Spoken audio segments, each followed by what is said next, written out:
अस्सलाम वालेकुम। प्रोग्राम सहाफ़ी में मतीउल्लाह जान। जोड़ तोड़ की सियासत अरूज पर है और मौलाना फजलुर रहमान की जमीयत उलमा इस्लाम की अहमियत दिन ब दिन बढ़ती जा रही है। सदर आसिफ अली ज़रदारी, वज़ीर आज़म शहबाज शरीफ की मुलाकातों के बाद अब ये तवक्को की जा रही है कि शायद कोई बड़ा अहम फ़ैसला होगा। मौलाना फजलुर रहमान और उनकी जमात की अहमियत इसलिए भी बढ़ गई है कि एक तरफ बातें हो रही हैं आइनी तरमीम की, और शायद मौलाना फजलुर रहमान की मदद के बगैर हुक्मरान इत्तेहाद आइनी तरमीम के लिए 2/3 अक्सरियत इकट्ठा नहीं कर सकता।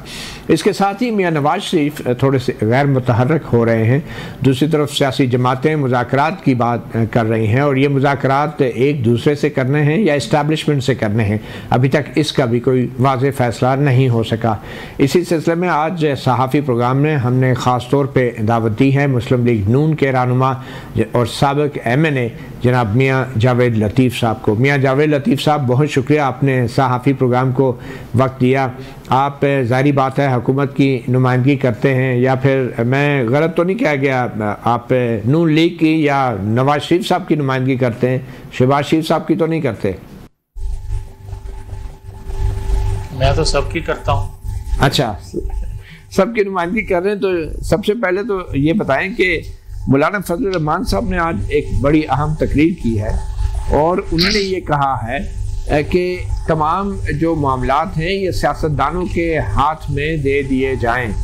तो क्या शहबाज शरीफ और नवाज शरीफ सियासतदान नहीं हैं? ये मामलात उनके हाथ में नहीं हैं? मौलाना फजलुर रहमान क्या कह रहे थे, पहले आपको वो सुना देते हैं, फिर आपकी तरफ आते हैं।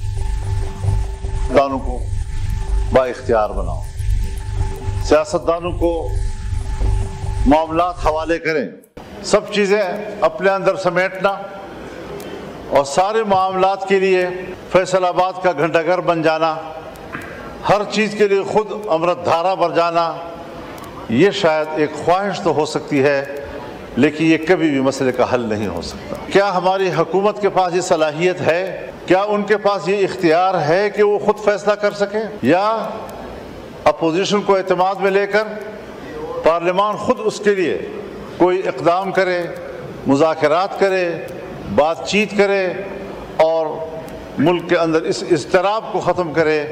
हम प्रॉक्सी जंग लड़ रहे हैं, ये हमारे अपने मफाद की जंग नहीं है, बल्कि आलमी क़ुव्वतें दखील हो रही हैं और आलमी क़ुव्वतें इस सूरत हाल का फ़ायदा उठा रही हैं। पार्लियामेंट को, सियासी जमातों को, सियासी कायदीन को मुल्क के लिए गैर ज़रूरी समझना, इससे बड़ी हमाकत और दुनिया में और नहीं हो सकती जो हमारे यहाँ की जा रही है।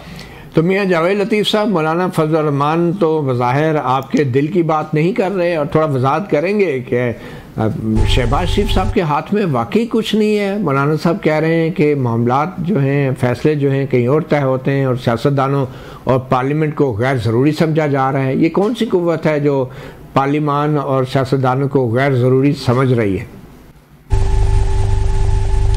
नहीं मतीउल्लाह जान साहब, बात सीधी सी है कि अगर सियासी जमातें आइन कानून की बालादस्ती का दावेदार भी हों, हकूक़ की जंग भी लड़ रही हों, और दूसरी तरफ इस्टेब्लिशमेंट से ख्वाहिश करें कि हमारे मुज़ाकरात उनसे हों, तो उसको सियासी जमात कौन कहेगा?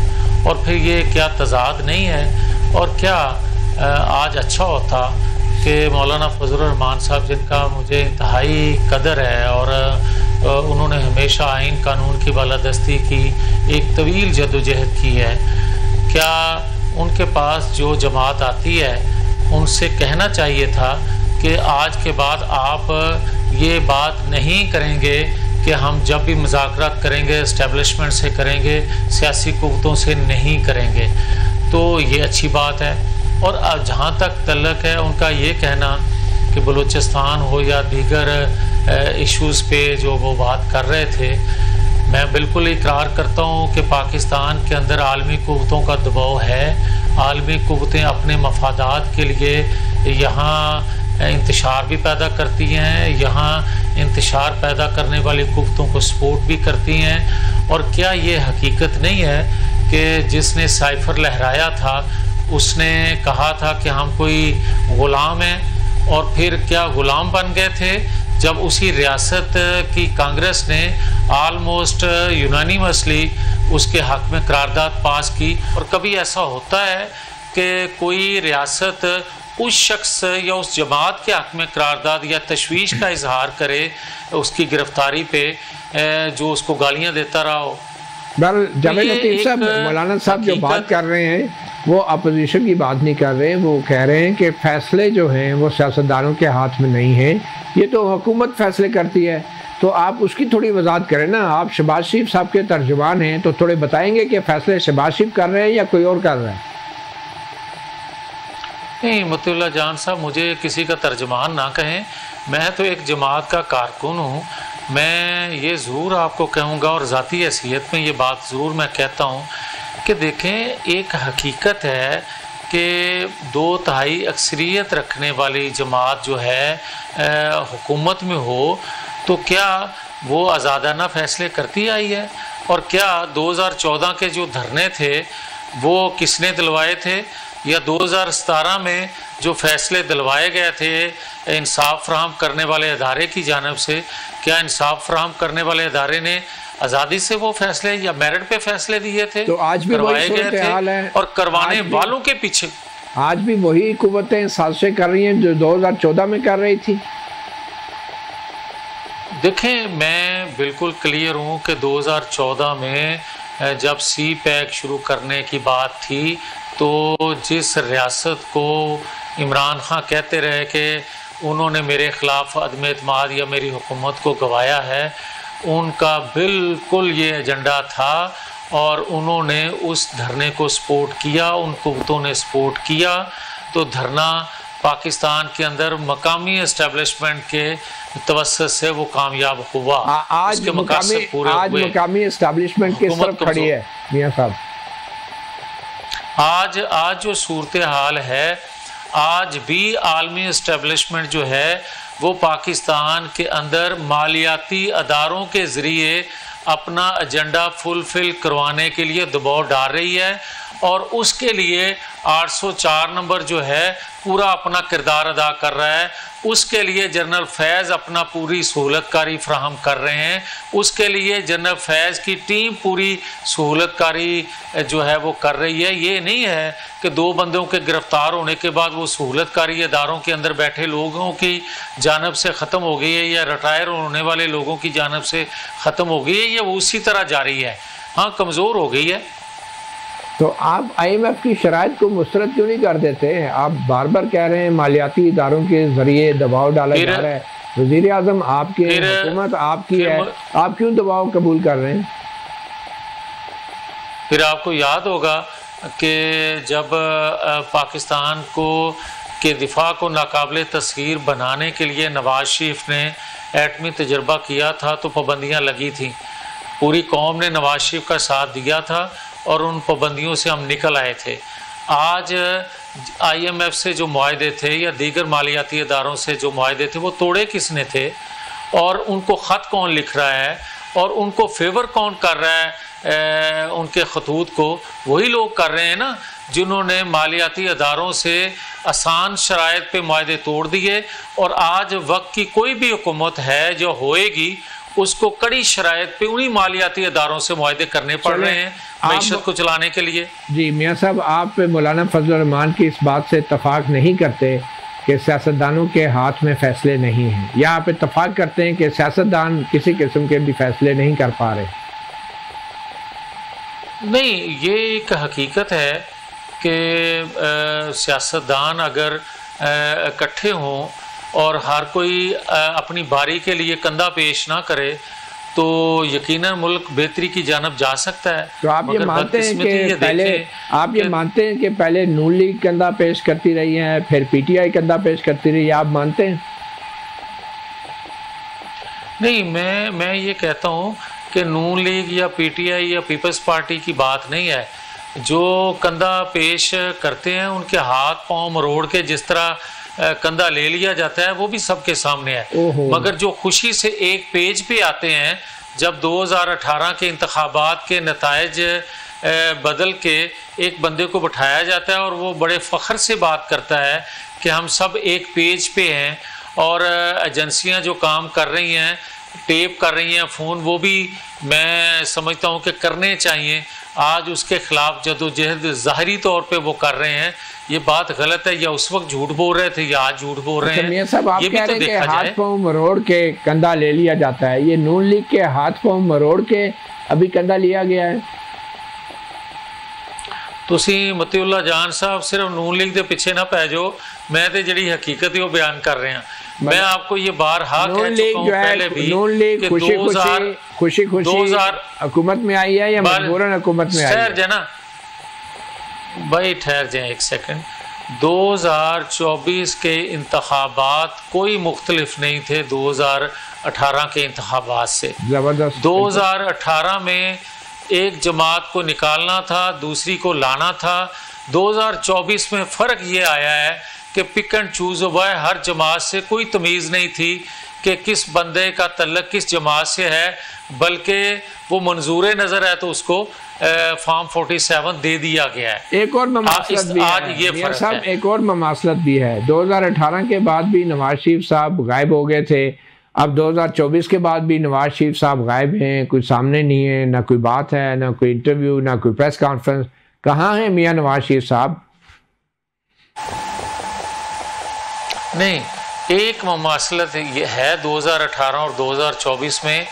2018 में भी नवाज शरीफ को निकाल दिया गया था और 2024 में भी ऐसा ही किया गया है। ये वक्त बताएगा कि 8 फरवरी के नताइज बनाने के लिए नवाज शरीफ को किस तरह रास्ते से हटाया गया। अभी वो MNA हैं, वो कौमी असम्बली के रुकन हैं, तो कहाँ से हटाया गया है? आप सुन भी रहे थे, कौम की ख्वाहिश भी थी कि नवाज शरीफ चौथी दफ़ा प्राइम मिनिस्टर बने। और आज फिर कह रहा हूँ मतीउल्लाह जान कि पाकिस्तान आज जिस गर्दाब में है, पछताएंगे वो जिन्होंने नवाज शरीफ के रास्ते में रुकावटें खड़ी की और वो कामयाब हुए, चौथी दफ़ा वज़ीर-ए-आज़म न बनने दिया गया। मगर नवाज शरीफ अल्लाह की रहमत के बाद वो शख्सियत थे, वो रहबर थे, वो लीडरशिप थी, वो तजर्बा था कि इस गर्दाब से वो नवाज शरीफ पाकिस्तान को निकाल सकते थे। मगर पाकिस्तान के लिए बहुत बुरा किया नवाज शरीफ के से इंतकाम लेते लेते। बहरहाल ये कुछ अपनी देखे ना, ये सियासी जमातों की कुछ अपनी सियासी गलतियां भी तो होती हैं ना। आप खुद इस बात को तस्लीम करते हैं कि इमरान खान के खिलाफ अदम एतमाद की जो तहरीक लाई गई वो जनरल बाजवा से मिलकर लाई गई, और वो अगर ना लाई जाती तो आज नवाज शरीफ साहब वज़ीर-ए-आज़म होते। तो ये आपके अब पार्टी के अपने भी तो गलत सियासी फैसले हैं ना, जिसके बाद नवाज शरीफ अब खुद बज़ाहिर आउट लग रहे हैं सारी खेल से। देखें, बदकिस्मती से 77 सालों में ताकतवर हल्के जो कुछ करते आ रहे हैं, या पॉलिसियाँ बनाने वाले पॉलिसी साज लोग जो हैं, वो जो गलतियां करते हैं उसका खमियाजा पूरी पाकिस्तानी कौम रियासत भुगत रही है। मगर जहां तक आपका सवाल ये है कि हमने अदम एतमाद किया, तो मैं उस वक्त भी ये बात करता था और आज फिर दोहरा रहा हूँ। मैं कहता हूँ कि वो माहौल बना दिया गया था कि अदम एतमाद कर लिया जाए, और वो क्या था, उसमें भी सहूलतकारी मौजूद थी इमरान खान को रेस्क्यू करने की, उसमें सहूलतकारी मौजूद थी कि दूसरी जमातों को लाना। तो बहरहाल ये गलत फैसला था, आप तस्लीम करते हैं ना कि वो गलत किसी की। मैं कहता हूं कि जो ये कहते थे हम उस वक्त, या कहा जाता था या कहलाया जाता था कि हमने अपनी मकबूलियत गंवाई रियासत के लिए, आज सबके इल्म में है कि वो मकबूलियत, वो कुर्बानी भी रियासत के काम नहीं आई, और अगर कुर्बान हो के भी वो कुर्बानी काम नहीं आई या रियासत को फ़ायदा नहीं पहुंचा, तो वो कुर्बानी देने की ज़रूरत नहीं थी। चलें एक छोटी सी ब्रेक लेते हैं और फिर मियां साहब एक बड़ा एक फ़ैसला आपके ही एक साथी सियासतदान ने किया है, MNA के ओहदे से इस्तीफ़ा दिया है जनाब अख्तर मेंगल साहब ने, और उसकी वजह भी बताई है। इस पर आपसे बात करेंगे मगर एक ब्रेक के बाद। Welcome back. सहाफ़ी प्रोग्राम में हमारे साथ मियां जावेद लतीफ़ मुस्लिम लीग नून के रहनुमा मौजूद हैं। मियां साहब, आप खुलकर सियासतदानों की बेबसी का एतराफ़ तो नहीं कर रहे क्योंकि आपकी जमात अब हुकूमत में भी है, मगर अख्तर मेंगल साहब ने तो बाकायदा इस्तीफ़ा दे दिया है और कहा है ऐसी पार्लियामेंट का रुकन रहने का फ़ायदा ही नहीं कि जो पार्लियामेंट इतनी बेबस हो। और अभी आज मौलाना फजल रहमान साहब ने भी मोहर तस्दीक सब्त कर दी है अख्तर मेंगल के इस दावे पर कि पार्लियामेंट बेबस है और सियासतदानों के हाथों में कुछ भी नहीं है। तो आप क्या समझते हैं कि क्या ये अख्तर मेंगल साहब का जो इस्तीफ़ा है ये बारिश का पहला कतरा हो सकता है, मज़ीद इस्तीफ़े भी आने चाहिए, और अगर आप MNA होते इस असम्बली में तो आप क्या करते? देखें मतीउल्लाह जान साहब, बदकिस्मती से ये बात कह रहा हूँ कि जो पार्लियामान ताकतवर होती है, बाइख्तियार होती है, 77 सालों में वही पार्लियामान आज कमज़ोर है, बेइख्तियार है। और जहाँ तक अख्तर मेंगल साहब का तल्लक है, मैं उनका बड़ा एहतराम करता हूँ और सबसे पहले ये ज़रूर कहूँगा कि उनको पूरा मौका संजीदगी से पार्लियामान के अंदर मिलना चाहिए था कि वो बलूचिस्तान के हवाले से तफसील से गुफ्तगू कर सकते। जो मैंने उनकी ज़ुबानी सुना है कि संजीदगी से मेरी गुफ्तगू को सुना नहीं जा रहा, बलूचिस्तान की जो मैं बात करता हूँ, उनके बहुत से तहफ़्फ़ुज़ात जो हैं वो जायज़ हैं। और उनके तहफ़्फ़ुज़ात 2018 की असम्बली में भी और जो 18 माह की हमारी हुकूमत थी उसमें भी उनके लोग कैबिनेट के हिस्सा थे, जो वो बात किया करते थे। या कभी कभार जो सरबराही इजलास होता था मुख्तलिफ जमातों के, इत्तेहादी जमातों का, उसमें जो वो गुफ्तगू करते थे या महमूद ख़ान अचकज़ई बात करते थे वो जायज़ थी। मौलाना फजल रहमान जो बात करते थे उनकी बहुत सी बातों से मुझे इत्फाक है, मगर उनको ड्रेस करने वाला कोई है नहीं। और 2018 में अगर हम क्यों बात नहीं करते है थे उनको एड्रेस करने वाला, जाना चाहिए। ये बहुत से मुतालबात बकौल आपके जायज़ हैं, तो शहबाज शरीफ क्यों नहीं एड्रेस करते? वो वज़ीर आज़म नहीं है इस मुल्क के, और क्या वो नाकाम नहीं हुए बलूचिस्तान के मसाइल को हल करने में? आपकी हुकूमत है, तो आप क्यों कह रहे हैं कि ये भी ठीक कह रहे हैं, वो भी ठीक कह रहे हैं? तो फिर वज़ीर आज़म का क्या फ़ायदा? नहीं, मेरी बात सुने। जब 2013 में नवाज शरीफ 2/3 अक्सरियत रखने वाली जमात के सरबराह के तौर पे प्राइम मिनिस्टर थे तो वो ज़्यादा बाइख्तियार थे, ज़्यादा ताकतवर थे। उस वक्त भी जो बलूचिस्तान या दीगर इश्यूज़ को, जो नेशनल इश्यूज़ थे या लोगों के तहफ़्फ़ुज़ात थे, जमातों के तहफ़्फ़ुज़ात थे, उनको जब वो एड्रेस करते थे तो बहुत सी बातों पे काम नहीं होता था।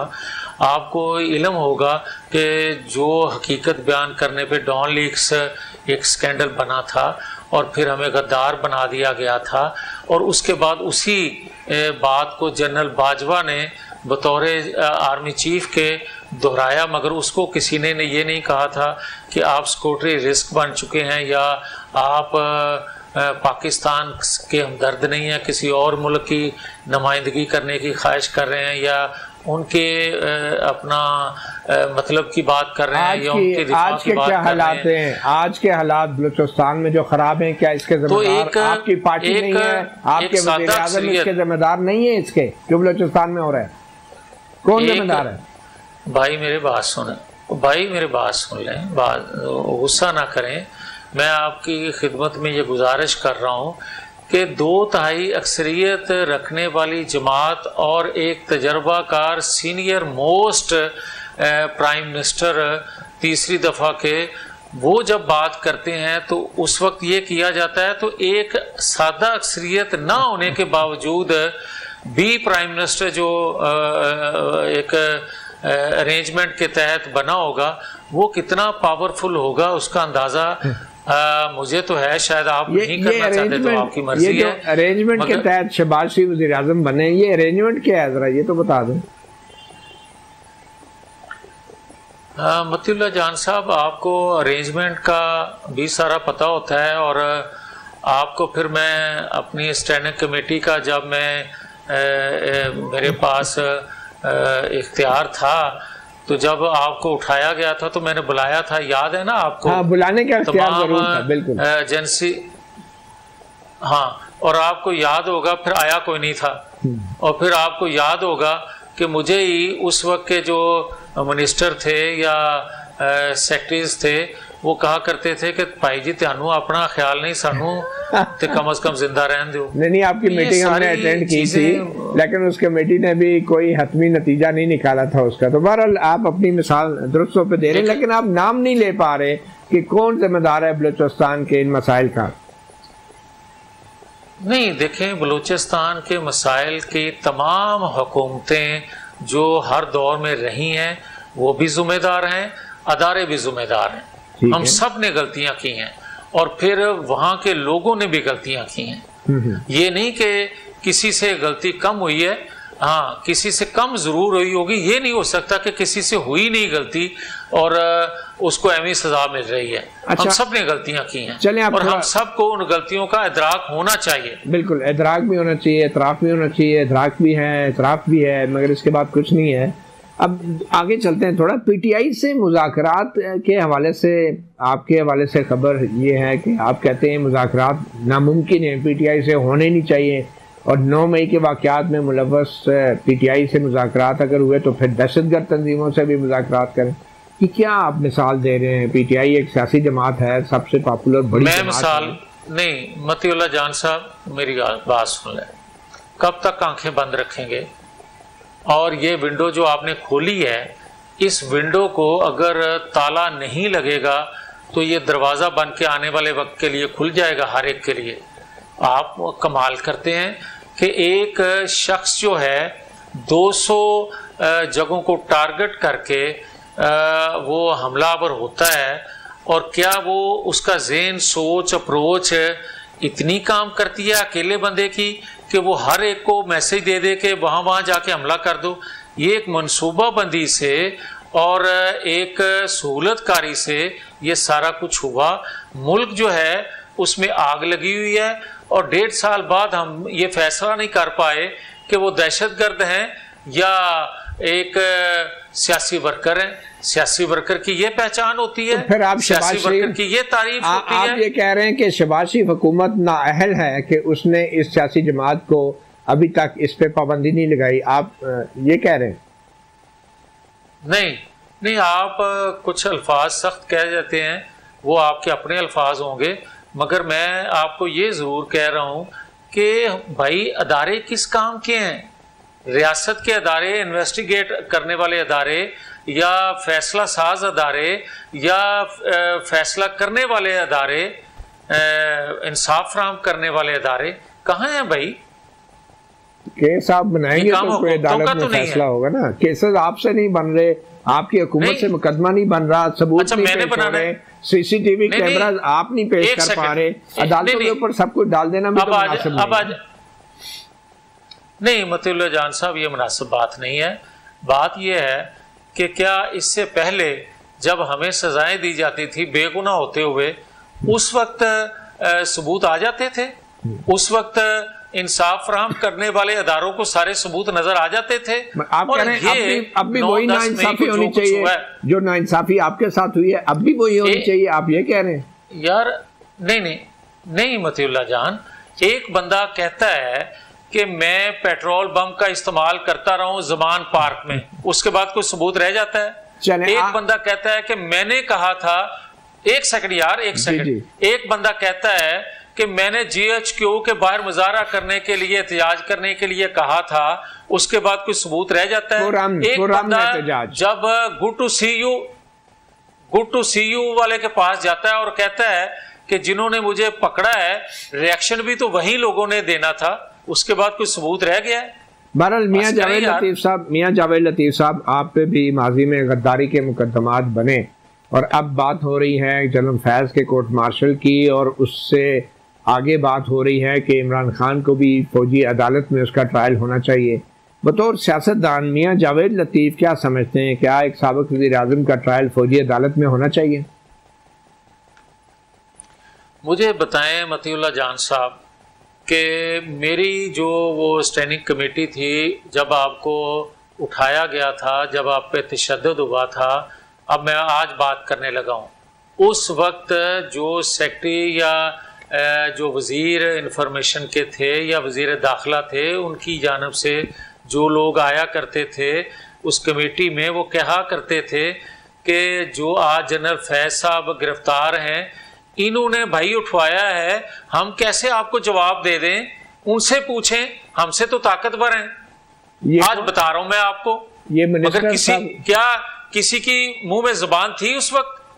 क्या किसी ने उसका नोटिस लिया था? तो आप भी रुलते रहे, ये तो आपको, ये तो आप चेयरमैन साहब, ये तो आप चेयरमैन कायमा कमेटी थे, पार्लियामेंट में बैठे हुए थे, आपको नोटिस लेना चाहिए था, मुझे उठा लिया था उन्होंने, लेना चाहिए था। और चेयरमैन कायमा, अच्छा मेरी बात सुने, और जो नोटिस करता था अदारों को बुलाने की, एजेंसियों को बुलाने की, उस चेयरमैन को ही उन्होंने उठा लिया था। मैंने किसका मतलब हिसाब लेना था? मुझे तो अपने हिसाब की फिक्र पड़ गई थी। ये मतलब मुझे तो किसी ने उसके बाद पूछा ही नहीं था, आप जैसे लोगों ने। आपको जब ये बताया गया कि मेरे अगवा में जनरल फैज मुलव्वस थे, तो उसके फौरन बाद आपको भी उठा लिया गया?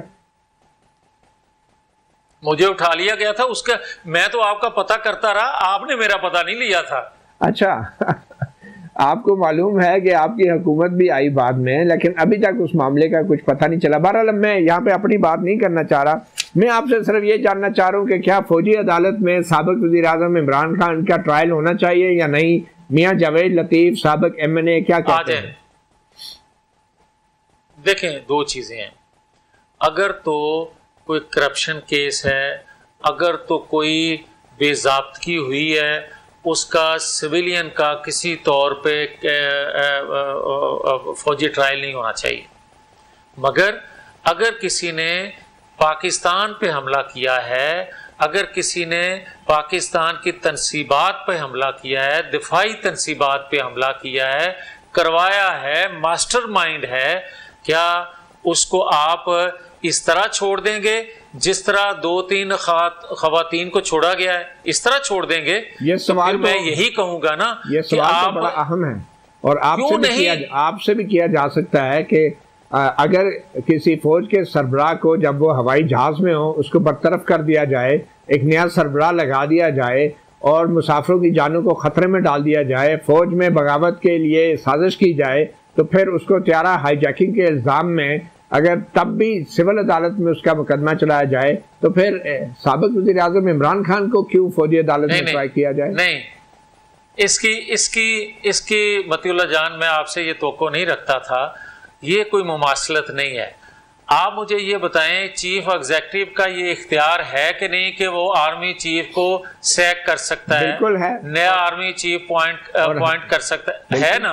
अब आ जाएं, जो आप बात कर रहे हैं कि इतने लोगों को जान का खतरे में डाल दिया गया, ये बात 100% झूठ है, गलत है। और उस वक्त भी इसी बात को एक ज़राए अबलाग पे चला के एक इल्ज़ाम लगाया गया कि इतने मुसाफिरों की जान को खतरा था। कोई खतरा नहीं था, कोई ऐसा हुक्म नहीं था। मगर उससे पहले, एक सेकंड, उससे पहले फैसला कर लिया गया था तमाम कोर कमांडर्स की मीटिंग में कि नवाज शरीफ की हुकूमत को ख़त्म करना है। ये एक हकीकत है, ये आप जानते भी हैं, मगर सच अपनी ज़ुबान पे नहीं लाना चाहते तो वो आपकी मर्जी है। मगर नवाज शरीफ के फैसले से पहले फैसला ये कर चुके थे। ये बताने की सिर्फ ज़रूरत थी कि इल्ज़ामात लगाकर किसी भी साबिक वज़ीर-ए-आज़म को यूं सूली पे नहीं चढ़ाया जा सकता जब तक शवाहिद ना हो, और ख़ास तौर पे एक साबिक वज़ीर-ए-आज़म को फौजी अदालत में ट्रायल, ये इसका जवाब आप नहीं दे पा रहे। एक सेकंड, नहीं, रुक जाएं। मैं आपसे कह रहा हूं कि अगर किसी ने ऐसा जुर्म नहीं किया मुल्क को तोड़ने का, अगर किसी ने बगावत का जुर्म नहीं किया पाकिस्तान के अंदर, अगर किसी ने पाकिस्तान की एटमी तनसीबात से लेके दिफाई तनसीबात पर हमलावर नहीं हुआ, किसी ने त्यारे जलाने की साजिश नहीं की, तो उसका सिविल कोर्ट में ही ट्रायल होना चाहिए। ठीक है, मगर जिन्होंने 9-10 में किया है, वो किसी तौर पर भी सियासी लोग नहीं है, वो मुजरम है, रियासत के, कौम के मुजरम है। ठीक है, मतलब साबिक वज़ीर-ए-आज़म इमरान खान का भी बज़ाहिर अभी तक के जो शवाहिद हैं, आप समझते हैं कि फौजी अदालत में ट्रायल नहीं होना चाहिए? नहीं, मैं क्या कह रहा हूं, मैं तो कह रहा हूं कि उस शवाहद मौजूद है।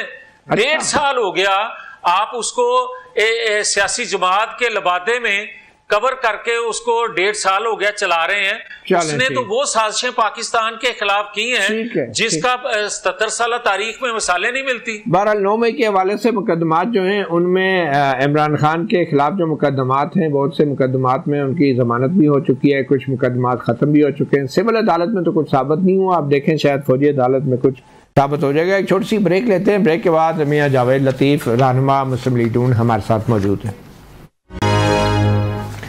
वेलकम बैक सहाफ़ी प्रोग्राम में मियां जावेद लतीफ़ हमारे ख़ास मेहमान। मियां साहब ये बताएं कि इस्लामाबाद हाई कोर्ट के 6 जजों ने जो ख़त लिखा 2023 मई के महीने में, मुबैना तौर पे खुफिया इदारों ने इन जजों को हरासा किया, उस वक्त भी शहबाज शरीफ साहब की हुकूमत थी। तो ये जो 6 जजों का ख़त है और फिर ख़ास तौर पे आप जस्टिस तारिक महमूद जहांगीरी के हवाले से जो सोशल मीडिया पर प्रोपेगेंडा हो रहा है, आप इसको कैसे देखते हैं?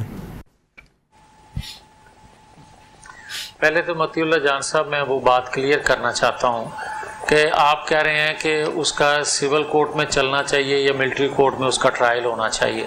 मुझे आप बता दें कि जनरल फैज़ समेत वो साकिब साहब, जस्टिस साकिब निसार साहब हों, अदारों में बैठे जो बाइख्तियार लोग थे उस वक्त के, उन सब ने सहूलतकारी की और एक ग्रुप ने मिल के बगावत करवाई अदारों के अंदर, गुट्टू सी समेत।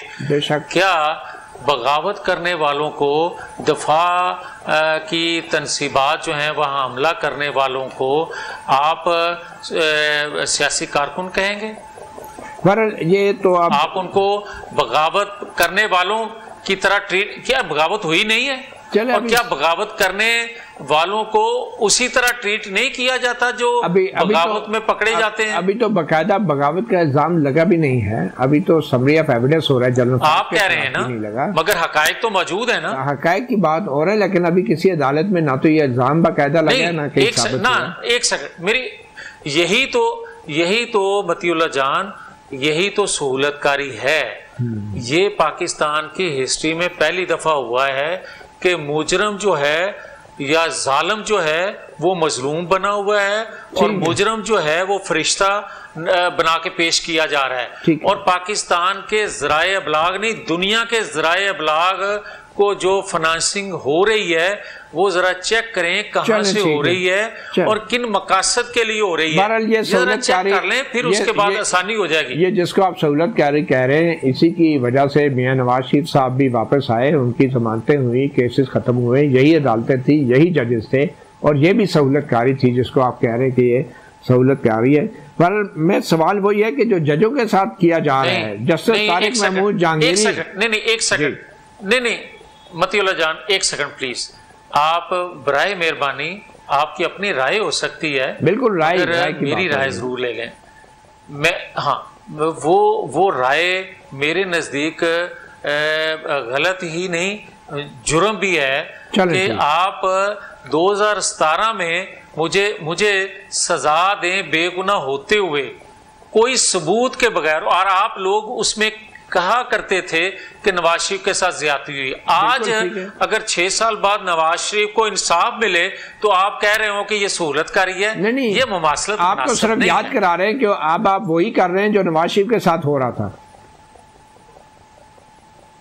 नहीं, कतई नहीं हम वो कर रहे, ना हम करना चाहते हैं। अगर तो हमने 9-10 मई किया है तो हमें सजाए मौत देनी चाहिए, और अगर हमने 9-10 मई कभी सोचा भी नहीं करने का रियासत के अंदर, तो फिर खुदा के लिए हमें और उनको ना मिलाएं। Fair enough. अब ये बताएंगे, इस्लामाबाद हाई कोर्ट के जस्टिस तारिक महमूद जहांगीरी साहब जो इलेक्शन ट्राइब्यूनल के केसेस सुन रहे हैं, 3 नून लीग के कामयाब उम्मीदवार इस्लामाबाद से, फॉर्म 45 से उनकी जांच पड़ताल करनी थी, उनके खिलाफ ये डिग्री का मामला सोशल मीडिया पे जो प्रोपेगेंडा किया जा रहा है, क्या आइन के तहत जजों को जुडिशल काउंसिल सिर्फ तहकीकात नहीं कर सकती? क्या सर अब हर यूनिवर्सिटी उठ के हाई कोर्ट के और सुप्रीम कोर्ट के जजों की डिग्रियों के बारे में सरेआम ये डॉक्यूमेंट्स को वायरल कर सकती हैं? अच्छा, मुझे ये बताएं कि पाकिस्तान का कोई आइन कानून है या नहीं? अगर है तो फिर आइन कानून के मुताबिक स्पेशल सीटों का एक तरीकाकार, एक कानून है।